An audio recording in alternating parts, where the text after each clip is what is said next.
Okay, so I'm not a religious scholar, but I'm pretty sure the Jesus guy isn't the fire guy. The fire guy is the guy with the horns. Hello, welcome to another video. In today's video, I'm outlining the destruction of Portland, the perfect storm that took Portland, Oregon, from one of the top ranked cities in the entire nation for probably about a decade. It was really an amazing city with a lot of really cool stuff going on for a really long time. And I think one of the main drivers of what turned Portland into more of a bustling mecca was its investment in the light rail. So we have a really extensive light rail system there in Portland, and then a little trolley system as well.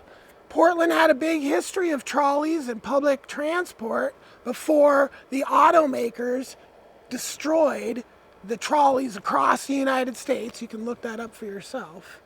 So, but you see a lot of evidence in Portland that there was a lot of public transit that was eliminated. You can see the tracks in the streets, the old little houses where the trolleys would sit and stuff. So, and it has a lot of water and excellent drinking water. I mean, Portland really has a lot going for it. It's a great city. I'd say the number one worst thing with Portland is the cops, hands down. And yeah, period. So you go back, let's a little history with Portland real quick with Occupy, okay? Because Portland pretty much in these last protests are when a lot of the nails were finished in the coffin, as you might say, okay? So Occupy was just protesting, right? But we'd be protesting, marching down the street, peacefully protesting, nobody doing anything. The riot police would show up. Then a guy that looked like a cop without cop's clothes on, because his shoes look like a cop, his build looked like a cop, his mannerisms look like a cop, but he'd have something tied around his face. He'd break a window. The cops would come in and declare it a riot and start spraying people and hitting people with batons. And this was just time and time again. They're called agent provocateurs, okay? So it's a common tactic. They won't say it is, but it's common. They don't want to be out there in their little riot gear standing around doing nothing. So they start the riot by breaking windows, starting fires. I mean, there's tons of videos all over YouTube of these dudes being caught, okay? You don't have to take my word for it. So I saw that during Occupy a lot, okay? But still, Portland survived Occupy without any problems, okay? Because it was a problem that was all across the country, all across the world. You didn't have to go to Portland to protest Occupy. There was Occupy in Eugene, in Seattle, and everywhere, okay? Now, we don't have, I would say, what our democracy is the one example of like fascist democracy, okay? So we don't have a real democracy in this country because of the Electoral College and the Senate, okay?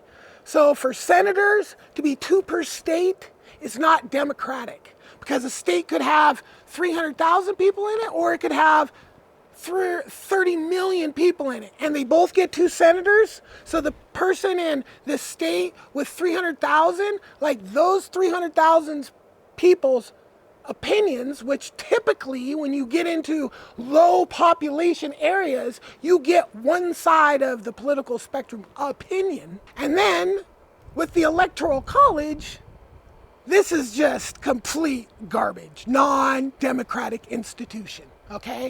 The fact, like anybody that has a problem with what's going on in this country, maybe it's because twice in 20 years, the loser became president.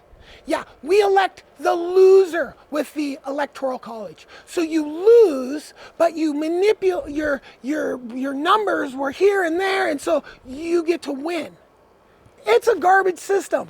It's fascist. No other real, it's like democratic fascism, which I've always been trying to think of what that would look like. And I'm like, oh gee, it's the United States. Democratic fascism, where the people who are in rural areas have a more pronounced ability to affect things than people in large cities do, okay? So it's not equal. If we switch to rank choice voting, then it would be a democracy, okay? And then if we tied the number of senators to a specific number, then it would be a democracy, okay? So you can't expect people that voted for the winner to be happy when the loser wins. And we see how bad things go when it just happened, not even, 20 years earlier, not even, okay?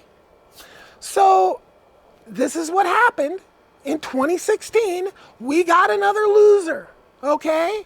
So now people are protesting the fact that our democracy is garbage and out in Portland and all over the place.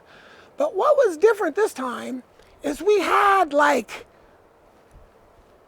I'll just tell you about their t-shirts, okay? Because they had t-shirts on with the Jesus, right? But the Jesus was surrounded by fire. And I was like, and then another one, Jesus, but he looks like Rambo. Okay, so I'm not a religious scholar, but I'm pretty sure the Jesus guy isn't the fire guy. The fire guy is the guy with the horns. The Jesus guy is not the fire guy. So, absolutely lunatics, kooky beyond. They have twisted the Jesus into the fire guy and into the Rambo guy. And it's like, wow, they don't have a clue about what the Jesus guy said, right?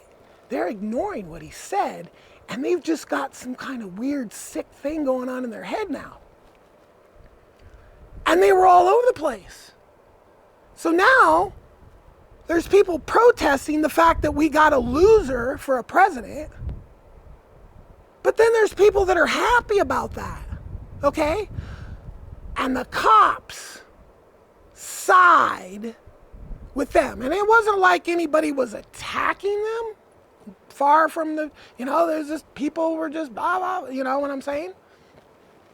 But time and time again, I saw if anybody was arguing with those people, the cops would just come in and flatten them, knock them on the ground and all this, defending, okay? So, and this is right when the loser became president. So then, these protests continue. Now, I'm going to a protest. I am on my way to a protest with a sign that has the head of the loser and it says traitor. God, how did I know that? How did I know he would be a traitor to this country in 2016? Gee, I wonder what else I know. Yeah.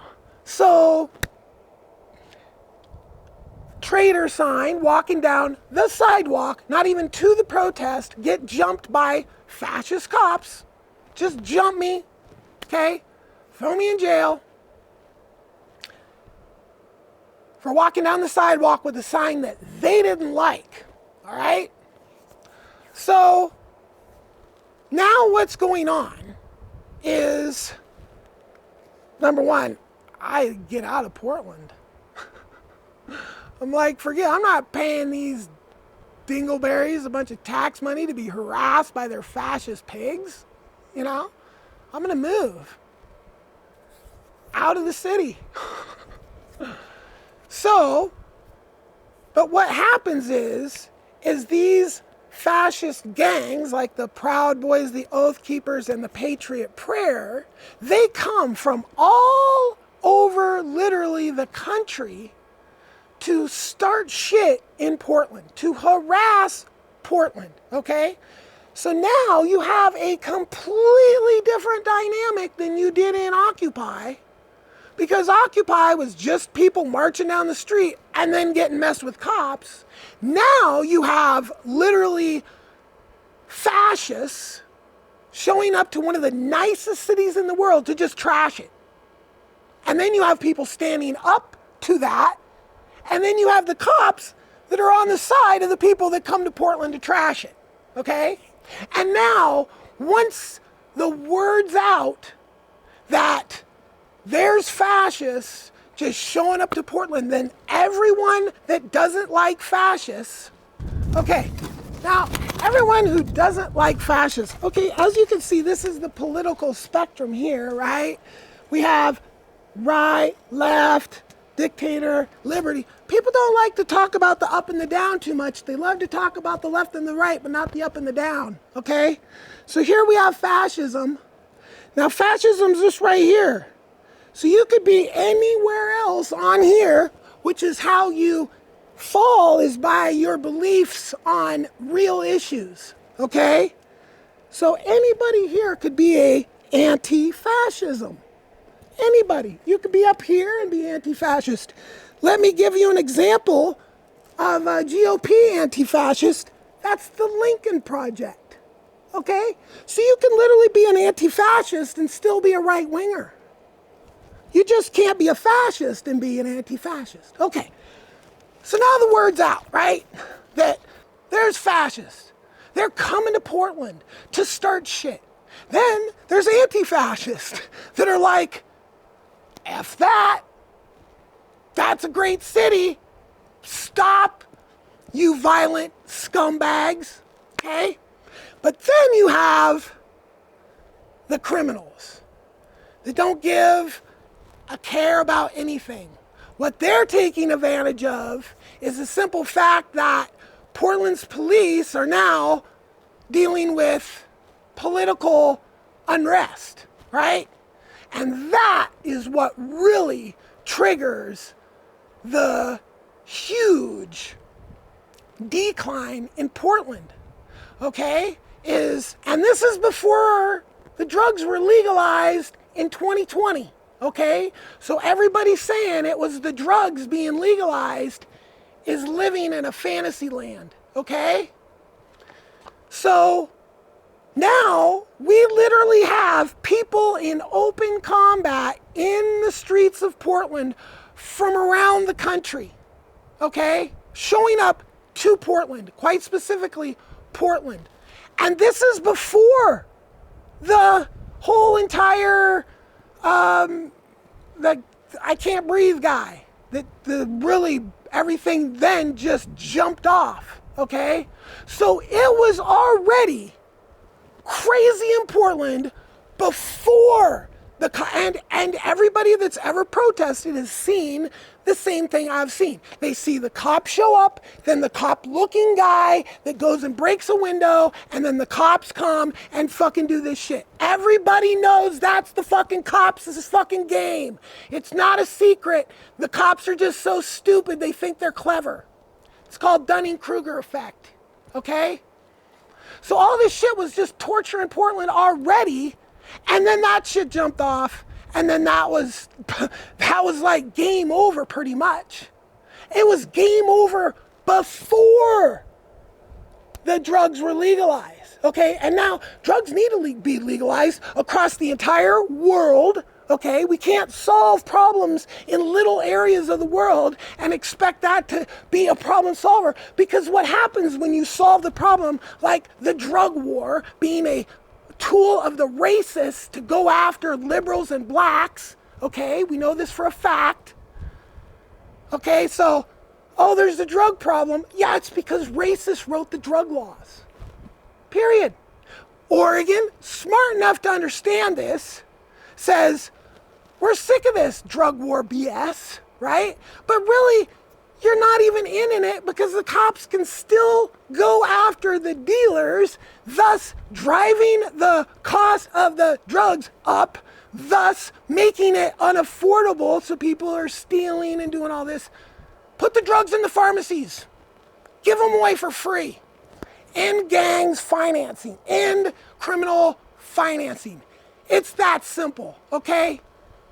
But anyway, so now Portland decriminalizes, or Oregon altogether, right? And that's another, like, people from all over the country that are sick and tired of being harassed by racist laws, okay, come to Oregon, okay? Now, I'm not saying, I'm actually saying drug addiction is ugly and bad, but it's the laws that have created that reality for drugs. If the drug reality wasn't put into that criminality with intent to go after black people and liberals, if that wasn't it happened in 1971, it's Nixon, okay?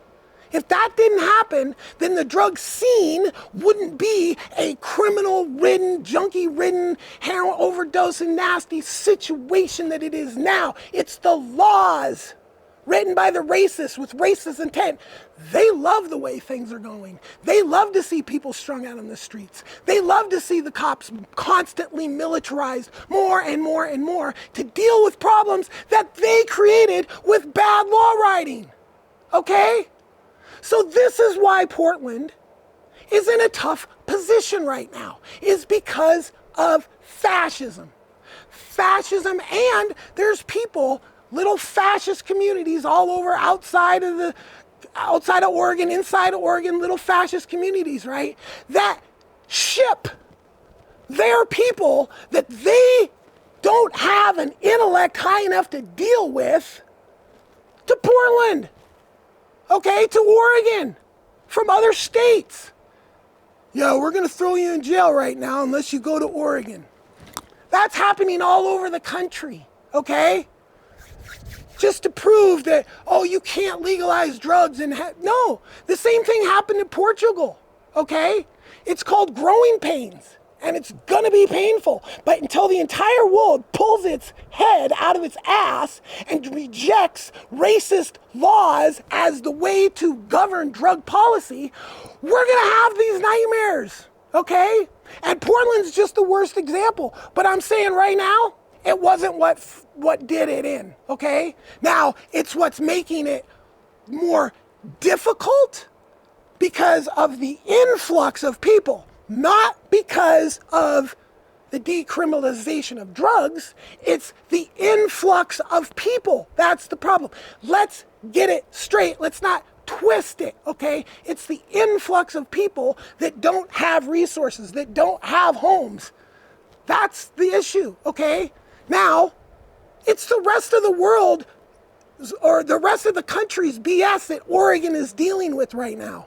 And it's very unfair to Oregon. The federal government needs to just end the war on drugs and stop this, and we need to clean things up, okay? So that's what really happened to Portland.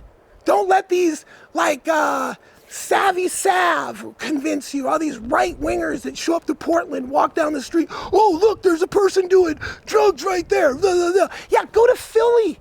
Go to other places around the country. Go to other places around the world, okay? And pointing at people and going, look, they're doing drugs is not a fucking solution to anything at all, okay? The solutions are putting the drugs in the pharmacies and ending the criminality surrounded with drug use. Peace. Have a nice day. Thank you for watching my video, me. Thank you for watching.